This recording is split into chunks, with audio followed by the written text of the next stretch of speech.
എല്ലാ മാന്യ സ്നേഹിതർക്കും സ്നേഹ വന്ദനങ്ങൾ.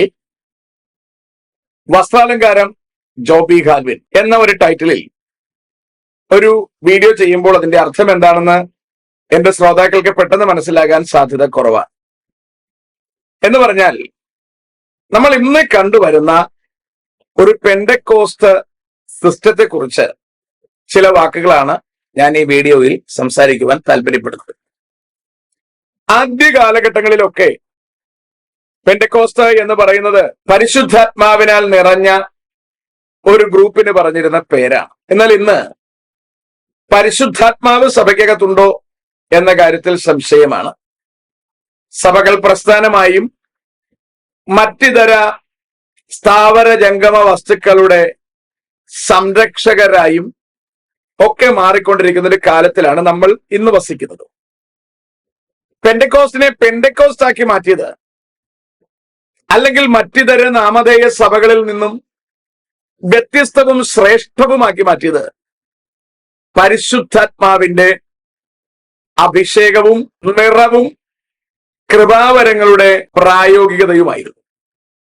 എന്നാൽ ഇന്ന് ഇവകളൊന്നുമില്ലാത്ത ഒരു പെന്തക്കോസ്തായി ഈ പ്രസ്ഥാനം അധപ്പതിച്ചിരിക്കൊണ്ടിരിക്കുന്നു എന്നുള്ളത് ശ്രദ്ധേയമായ കാര്യമാണ്. ഇവിടെയാണ് വസ്ത്രാലങ്കാരം എന്ന വിഷയത്തിന് പ്രാധാന്യം വർദ്ധിക്കുന്നത്. കാരണം പണ്ട് സുവിശേഷം ജനത്തോട് അറിയിക്കുകയും ജനം ആ വിശേഷം തിരിച്ചറിഞ്ഞ ശേഷം മാനസാന്തരത്തിലേക്ക് വരികയും ചെയ്യുമായി. ആ മാനസാന്തരപ്പെട്ട ജനത്തെ യേശുക്രിസ്തുവിനോട് ചേരാനുള്ള സ്നാനം നൽകി അവരെ പരിശുദ്ധാത്മാഭിഷേകം പ്രാപിക്കുക എന്ന അടുത്ത പ്രോസസ്സിലേക്ക് നടത്തുകയാണ് ഉണ്ടായിരുന്നത്. സ്നാനത്തിന് മുമ്പേ പരിശുദ്ധാത്മാവ് പ്രാപിച്ചിരിക്കുന്നതായും നമ്മൾ പ്രവർത്തകരുടെ പുസ്തകത്തിൽ കാണുന്നുണ്ട്. ഏതായാലും സഭയുടെ രീതി എന്ന നിലയിൽ മാനസാന്തരപ്പെട്ട് പാപങ്ങളുടെ മോചനത്തിനായി സ്നാനമേൽപ്പിന്, അപ്പോൾ പരിശുദ്ധാത്മാവ് നിങ്ങൾക്ക് വരും എന്ന നിലയിലാണ് സൂചനയുള്ളത്. അപ്പോൾ ആദ്യം അവർക്ക് മാനസാന്തരവും പിന്നെ സ്നാനവും അടുത്ത പരിശുദ്ധാത്മാവിന്റെ അഭിഷേകവും, അതോടുകൂടി അവർ സഭയുടെ അംഗമായി കൂട്ടായ്മയിലേക്ക് ചേരപ്പെടുകയും അടുത്ത പ്രാർത്ഥനയും അപ്പം നുറുക്കലും അപ്പോസ്തലന്മാരുടെ ഉപദേശവും ഒക്കെയായിട്ട് മുൻപിലേക്ക് പോകുന്ന ഒരു സംവിധാനമാണ് അന്നുണ്ടായിരുന്നത്. എന്നാൽ ഇന്ന് അതിന്റെ രീതിക്ക് മാറ്റം വന്നിരിക്കുന്നു. അവിടെയാണ് ഞാൻ ഈ വസ്ത്രാലങ്കാരം എന്ന പദപ്രയോഗത്തിന്റെ പ്രത്യേകത ഓർപ്പിക്കാൻ ശ്രമിക്കുന്നത്. സഭയ്ക്ക് 5 വിധ ശുശ്രൂഷകന്മാരുള്ളതായിട്ടാണ് പൗലോസ് ശ്ലീഹന്റെ വിലയിരുത്തൽ. എഫേസ്യർക്ക് ലേഖനം എഴുതുമ്പോൾ മൂപ്പർ ഇങ്ങനെയാണ് പറയുന്നത്: അവൻ ചിലരെ അപ്പോസ്തലന്മാരായും ചിലരെ പ്രവാചകന്മാരായും ചിലരെ സുവിശേഷകന്മാരായും ചിലരെ ഇടയന്മാരായും ചിലരെ ഉപദേഷ്ടാക്കന്മാരായും നിയമിച്ചിരിക്കുന്നു എന്നാണ് സൂചന. അതിൽ നിന്നും 5 തരം ശുശ്രൂഷകർ ഉണ്ട് എന്ന് നമുക്ക് അനുമാനിക്കാം. അപ്പോസ്തലന്മാർ എന്ന് പറഞ്ഞാൽ അയക്കപ്പെട്ടവർ, സുവിശേഷം മറ്റിതര ഇടങ്ങളിൽ ചെന്ന് പറയുവാനും ജനത്തെ ക്രിസ്തുവിങ്കലേക്ക് നയിക്കപ്പെടുവാനും വേണ്ടി അയക്കപ്പെട്ടവരാണ് അവര്. പ്രവാചകന്മാർ എന്ന് പറയുമ്പോൾ കർത്താവിന്റെ വെളിപ്പാടുകളെ ജനത്തോട് അറിയിക്കുന്ന ശുശ്രൂഷ നടത്തിയിരുന്നവരാണ്. സുവിശേഷകന്മാരെന്ന് പറഞ്ഞാൽ അപ്പോസ്തലന്മാരെ പോലെ തന്നെയാണ് സുവിശേഷം പ്രസംഗിക്കുന്നവർ. അടുത്തത് ഇടയന്മാരാണ്, അത് സഭയെ പരിപാലിപ്പിക്കുന്നവർ. അടുത്തത് ഉപദേഷ്ടാക്കന്മാർ, അധ്യാപകർ. ഇങ്ങനെ 5 വിധ ശുശ്രൂഷ ഒഴികെ കോസ്റ്റ്യൂം ഡിസൈനേഴ്സ്, വസ്ത്രാലങ്കാരകർ, വസ്ത്രാലങ്കാരം നടത്തുന്നവർ എന്നൊരു ചുമതല അല്ലെങ്കിൽ എന്നൊരു പദവി അല്ലെങ്കിൽ എന്നൊരു ശുശ്രൂഷ വാസ്തവത്തിൽ പുതിയ നിയമസഭയിൽ നമ്മൾ കാണുന്നില്ല. എന്നാൽ ഇന്ന് നമ്മൾ കാണുന്ന പരിപാടി ഇപ്പറഞ്ഞ 5 തരം ശുശ്രൂഷകർ ചെയ്യുന്നത് മാറ്റി നിർത്തിയിട്ട്, അല്ലെങ്കിൽ ഇവകൾ ഒന്നും തന്നെ ചെയ്യാതെ വസ്ത്രാലങ്കാരം മാത്രം ചെയ്യുന്നവരാണ്. എന്ന് പറഞ്ഞാൽ വസ്ത്രാലങ്കാരം ചെയ്യുന്ന ആൾക്കാർക്ക് പ്രധാനമായും ഉണ്ടാകേണ്ടുന്ന ഉത്തരവാദിത്വം എന്ന് പറയുന്നത്, നിങ്ങൾ കണ്ടിട്ടുണ്ടായിരിക്കും സിനിമയിലൊക്കെ വസ്ത്രാലങ്കാരം ഇന്നയാളെന്ന് എഴുതി കാണിക്കും. എന്ന് പറഞ്ഞാൽ ആ സിനിമ അമ്മാതിരി ഷൂട്ട് ചെയ്യുന്നതിന് ക്യാമറയ്ക്ക് മുമ്പിൽ ഓരോ കഥാപാത്രങ്ങളെയും ഒരുക്കി ചമയിപ്പിച്ച് കൊണ്ടെത്തിക്കുന്നയാളിന് പറയുന്ന പേരാണ് വസ്ത്രാലങ്കാരം, മേക്കപ്പ്, കോസ്റ്റ്യൂം ഡിസൈനർ എന്നാണ് ആ ചെയ്യുന്ന പണിക്കാരന്റെ പേര്. ഇന്നിപ്പോൾ സഭയുടെ ശുശ്രൂഷകരായിരിക്കുന്ന ഞങ്ങളൊക്കെ കോസ്റ്റ്യൂം ഡിസൈനേഴ്സ് ആയി മാറിയിരിക്കുക. കോസ്റ്റ്യൂം ഡിസൈനറുടെ പ്രധാനപ്പെട്ട ഉത്തരവാദിത്വം എന്ന് പറയുന്നത് കൺസെപ്റ്റലൈസിങ് കോസ്റ്റ്യൂംസ് ആണ്. എന്ന് പറഞ്ഞാൽ സാഹചര്യങ്ങൾക്കനുസരിച്ച് ആ ഐഡിയക്കൊത്തവണ്ണം ആ കോസ്റ്റ്യൂമിനെ നിജപ്പെടുത്തുക എന്നുള്ളതാണ്. ഏത് വസ്ത്രമിട്ടാൽ, ഏത് തരത്തിൽ അയാളെ മേക്കപ്പ് ചെയ്താൽ ആ പറയുന്ന കഥാപാത്രത്തിന് യോജിച്ചതാകും എന്നുള്ളത് കണ്ടെത്തി അതിന് യോജിച്ചതാക്കി മാറ്റുകയാണ് കോസ്റ്റ്യൂം ഡിസൈനറുടെ മികവ് എന്ന് പറയുന്നത്. ദൗർഭാഗ്യവശാൽ ഇന്ന് നമ്മുടെ ജോലി അതായി മാറിയിരിക്കുകയാണ്. ഒരു ഉത്തമ പെന്തക്കോസ്തുകാരനാകണമെങ്കിൽ അവന്റെ കോസ്റ്റ്യൂം എങ്ങനെ ഡിസൈൻ ചെയ്യണം, അവൻ ഏത് തരം വസ്ത്രം ധരിക്കണം, അവൻ ആഭരണം പാടുണ്ടോ, അവന്റെ മുടി എങ്ങനെ മുറിക്കണം, അവന്റെ ഷൂസ് എങ്ങനെ ഇടണം, ഇത്തരത്തിലുള്ള പുറത്തെ കവറിൽ മാത്രമുള്ള ഒരുക്കങ്ങൾ മാത്രമായി നമ്മുടെ ഉപദേശിമാരുടെ പണി അതപ്പതിച്ചിരിക്കുകയാണ്. പെന്തക്കോസ്തിൽ ഒരംഗമായി മാറണമെങ്കിൽ സ്വാഭാവികം അയാളുടെ മുടിയൊക്കെ ഒരു വേറൊരു ഷേപ്പിലാക്കി മാറ്റണം. 2, അയാളുടെ വസ്ത്രം മറ്റൊരു ഷേപ്പിലാക്കി മാറ്റണം. അതിന്റെ കളറുകൾ നമ്മൾ നിശ്ചയിക്കപ്പെട്ടിരിക്കുന്ന കളറുകൾ ഉണ്ടാകണം. തുടങ്ങി കോസ്റ്റ്യൂം ഡിസൈനർ എന്തൊക്കെ ആവശ്യപ്പെടുന്നുണ്ടോ അത് കണക്കാക്കി വസ്ത്രാലങ്കാരം നടത്തേണ്ടുന്ന ഗതികേട് പെന്തക്കോസ്ത് വിശ്വാസികൾക്ക് വന്നെത്തിയിരിക്കുകയാണ്. ഇതിലെ കഥ നിങ്ങൾ ശ്രദ്ധിക്കണം. ഞാനൊരു വിശദീകരണം പറയാം, നിങ്ങൾക്ക് പെട്ടെന്ന് മനസ്സിലാവും.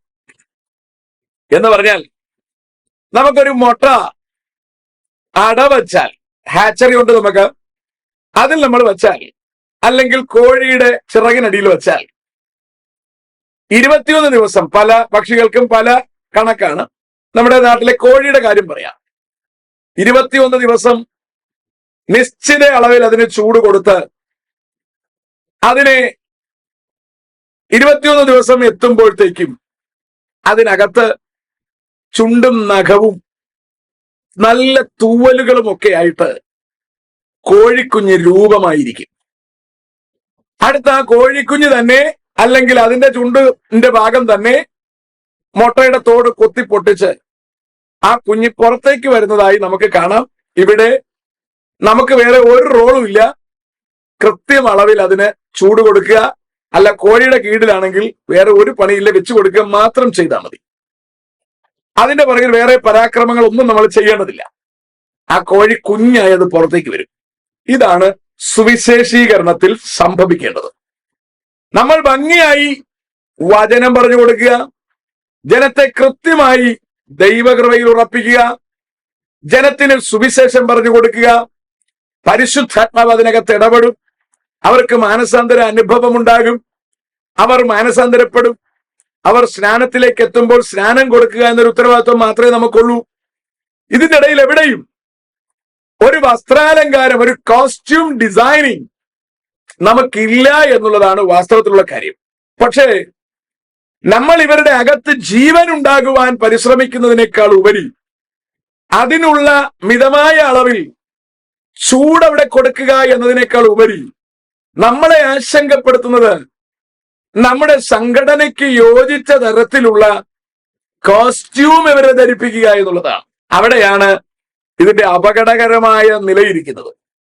ഇനി നിങ്ങൾ നോക്കൂ, അപ്പൊ ജീവനുള്ള ഒരു കോഴിക്കുഞ്ഞ് മുട്ടത്തോടിനകത്ത് നിന്ന് പുറത്തേക്ക് വരണമെങ്കിൽ അതിന് കൃത്യമായ അളവിൽ ചൂട് കൊടുക്കുകയാണ് വേണ്ടത്.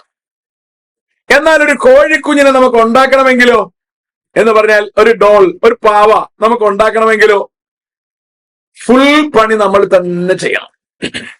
അതിന് ചുണ്ട് വെച്ച് പിടിപ്പിക്കേണ്ടത് നമ്മളാണ്, അതിന് തൂവലുകൾ വെച്ച് പിടിപ്പിക്കേണ്ടത് നമ്മളാണ്, ഈ ഡെക്കറേഷൻ മുഴുവൻ ചെയ്യേണ്ടത് നമ്മളാണ്. ഇന്നിന്റെ കാലം ഉപദേശിമാര് ചെയ്തുകൊണ്ടിരിക്കുന്നത് ഇത് തന്നെയാണ്. വിശ്വാസികൾക്ക് തൂവൽ വയ്ക്കുക, അവരെ കൊണ്ട് നിർബന്ധപൂർവം വെള്ളം ധരിപ്പിക്കുക, അവരെ കൊണ്ട് നിർബന്ധപൂർവം ആഭരണം മാറ്റിക്കുക, അവരെ കൊണ്ട് നിർബന്ധപൂർവം ഓരോന്ന് ചെയ്യിപ്പിക്കുക. സുഹൃത്തുക്കളെ, കൃത്യമളവിൽ മുട്ടയ്ക്ക് ചൂട് കൊടുക്കുമ്പോൾ ഇപ്പറഞ്ഞ തൂവലടക്കം അതിൽ ഉരുവായിട്ടാണ് ആ കുഞ്ഞ് പുറത്തേക്ക് വരുന്നത്. പിന്നീട് അതിന്റെ വളർച്ചയ്ക്കനുസരിച്ച് തൂവലുകളുടെ നിറഭംഗി വർദ്ധിക്കും. അതിന്റെ ചുണ്ടിന്റെയും അതിന്റെ പൂവിന്റെയും ഒക്കെ സൗന്ദര്യം വർദ്ധിക്കും. ഇതൊന്നും നമ്മളുടെ ബ്രഷ് കൊണ്ട്, നമ്മളുടെ കോസ്റ്റ്യൂം ഡെവലപ്പിംഗ് കൊണ്ട് ഉണ്ടാകേണ്ട കാര്യമേ അല്ല. അത് ജീവനുള്ള പ്രാണിയിൽ സ്വതസിദ്ധമായി ഉണ്ടായി വരേണ്ടതാണ്. അതിനു പകരം പാവയ്ക്ക് തൂവല് വെക്കുന്നത് പോലെ ഇന്ന് ഉപദേശി വർഗം റിസ്ക് എടുത്ത് തൂവല് വെക്കുകയാണ്. ഖേദകരമെന്ന് പറയട്ടെ, തൂവലും വെച്ച് ചുണ്ടും വെച്ച് കാലും നഖവും എല്ലാം ഫിറ്റ് ചെയ്തെങ്കിലും ഇവകൾക്ക് ജീവനില്ലായകയാൽ ഇവയ്ക്ക് നടക്കാനൊക്കില്ല, ഇവയ്ക്ക് ചികയാനൊക്കില്ല, സ്വന്തമായി കഴിക്കാനൊക്കില്ല, ഇവർക്ക് വളർച്ചയില്ല. ഇവർക്കാകെ നമ്മൾ വെച്ചിരിക്കുന്ന ഒരു കോസ്റ്റ്യൂം ഡിസൈനിങ് മാത്രമേ ഉള്ളൂ. ഇവയ്ക്ക് ജീവനില്ല. ഇതാണ് ഇന്ന് പെന്തക്കോസ്തിന് സംഭവിച്ചിരിക്കുന്ന പരാജയം എന്ന് നമ്മൾ തിരിച്ചറിയണം. ന്യൂ ജനറേഷൻ ഇതിന്റെ ആവശ്യം എന്ത് എന്ന് ചോദിക്കുമ്പോൾ അതിനു മുന്നേ മറുപടി പറയാൻ അമാന്തിച്ചു നിൽക്കേണ്ട കാര്യമില്ല. നമുക്ക് പറ്റിയ തെറ്റ് നമ്മൾ തിരിച്ചറിയണം. ഇന്ന് സഭകളിൽ എത്രയിടത്താണ് ഉപദേശ പഠനങ്ങൾ ഉള്ളത്? എത്രയിടത്താണ് ബൈബിൾ സ്റ്റഡി ഉള്ളത്? എത്രയിടത്താണ് പരിശുദ്ധാത്മാവിന്റെ സ്വീകരണത്തിന് വേണ്ടിയുള്ള കാത്തിരിപ്പുള്ളത്? എത്രയിടത്താണ് കൃത്യമായ വചനധ്യാനങ്ങൾ ഉള്ളത്? കൃത്യമായ ആരാധനകൾ ഉള്ളത്? അപ്പൊ ജനത്തിന് കൊടുക്കേണ്ടുന്ന കൃത്യം അളവിലുള്ള ചൂട് കൊടുക്കാൻ കഴിയാതെ ചുമ്മാതെ അവരുടെ പുറത്തുള്ള ആടയാഭരണങ്ങളുടെ ക്രമീകരണം നടത്തുന്നതിൽ യാതൊരു അർത്ഥവുമില്ല. നമ്മളെല്ലാം പെന്തക്കോസ്ത് എന്ന് പറഞ്ഞാൽ ഇങ്ങനെ ഇരിക്കണം. അതിനെയാണ് വചനം പറയുന്നത്, ഭക്തിയുടെ വേഷം ധരിച്ച് അതിന്റെ ശക്തിയെ ത്യജിച്ചു കളയുന്നവരായിരിക്കും അന്ത്യകാലത്തിൽ. ഇന്ന് നമ്മൾ കാണുന്ന എക്സാക്ട്ലി അത് തന്നെയാണ്. ഭക്തിയുടെ വേഷമുണ്ട്, അതിന്റെ ശക്തിയില്ല. അതിന്റെ ശക്തി എന്ന് പറയുമ്പോൾ മരിച്ചവൻ എഴുന്നേൽക്കുന്നതല്ല. അതിന്റെ ശക്തി എന്ന് പറയുന്നത് മറ്റുള്ളവനെ സ്നേഹിക്കാൻ കഴിയുന്നതാണ്, കോപമില്ലാതെ ജീവിക്കാൻ കഴിയുന്നതാണ്, സ്നേഹത്തോടെ ജീവിക്കാൻ കഴിയുന്നതാണ്. ക്രിസ്തു കാണിച്ചതെന്ന മനസ്സലിവും ക്രിസ്തു കാണിച്ചതെന്ന കരുണയും ക്രിസ്തു കാണിച്ചതെന്ന ദൈവസ്നേഹവും ഒക്കെ നമ്മളിൽ വെളിപ്പെടുത്താൻ കഴിയുന്നില്ലെങ്കിൽ വെള്ള ധരിച്ചിട്ട് എന്ത് കാര്യം? വെള്ള ധരിക്കരുതെന്നല്ല കേട്ടോ പറയുന്നേ, വെള്ള ധരിക്കണം. അതിനു മുമ്പേ നമ്മളിൽ വെളിപ്പെടേണ്ടത് കരുണയും സ്നേഹവും വാത്സല്യവും കർത്താവ് നമുക്ക് തന്നിരിക്കുന്ന ക്ഷമയും ഒക്കെയാണ്. ഇവകളൊന്നും പ്രദർശിപ്പിക്കപ്പെടാതെ, സാക്ഷാൽ ജീവനില്ലാതെ, സാക്ഷാൽ ക്രിസ്തുവുമായ ഒരു ബന്ധവുമില്ലാതെ ഒരു കോഴിയുടെ പാവ നിൽക്കുന്നത് പോലെ നമ്മൾ നിന്നിട്ട് കാര്യമില്ല. പഴമക്കാര് പറയാറുണ്ട്, നായ്ക്കോലം കെട്ടിയാൽ കുരയ്ക്കണം, നായ്ക്കൾക്ക് അപമാനമാകരുത്. കോലം കെട്ട് മാത്രം പോരാ, അതിന് ജീവൻ വേണം. അതർവൈസ് ഇറ്റ് കാൺ ബാക്ക്, അതിന് കുരയ്ക്കാനാവില്ല. അതുകൊണ്ട് ഇന്നത്തെ പെന്തക്കോസ്റ്റിന്റെ അപജയം വസ്ത്രാലങ്കാരം മാത്രമായി മാറിയിരിക്കുന്നു. ശ്ലീഹൻ പറഞ്ഞ പദം അത് അന്വർത്ഥമായിരിക്കുന്നു. ഭക്തിയുടെ വേഷം ധരിച്ച് അതിന്റെ ശക്തിയെ ത്യജിച്ചു കളഞ്ഞിരിക്കുന്നു, ഇല്ലാതാക്കി മാറ്റിയിരിക്കുന്നു. അതേ പൗലോസ് പറയുകയാണ്, ദൈവപ്രിയമില്ലാതെ ഭോഗപ്രിയരായി. കണ്ടോ? അപ്പൊ ദൈവസ്നേഹം അതിനകത്തില്ല. കൃത്യമായി നമ്മളിൽ വെളിപ്പെട്ട് നിൽക്കേണ്ടത് ദൈവപ്രിയമാണെങ്കിൽ, ദൗർഭാഗ്യവശാൽ ദൈവപ്രിയമില്ലാതെ ഭോഗം മാത്രം പ്രതീക്ഷിച്ചുകൊണ്ട് ജീവിക്കുന്ന ഒരു സമൂഹമായി മാറിയിരിക്കുന്നു. ഇതിലൊരു മടങ്ങിപ്പോക്കാണ് നമുക്ക് ആവശ്യം. അതുകൊണ്ട് വസ്ത്രാലങ്കാരം, സ്ഥലം പാസ്റ്റർ എന്നത് മാറി ജനത്തിന് ജീവനിലേക്ക് നടത്തുന്ന മാർഗനിർദ്ദേശകരായി നമുക്ക് മാറാം. ദൈവം നമ്മെ അനുഗ്രഹിക്കുമാറാകട്ടെ.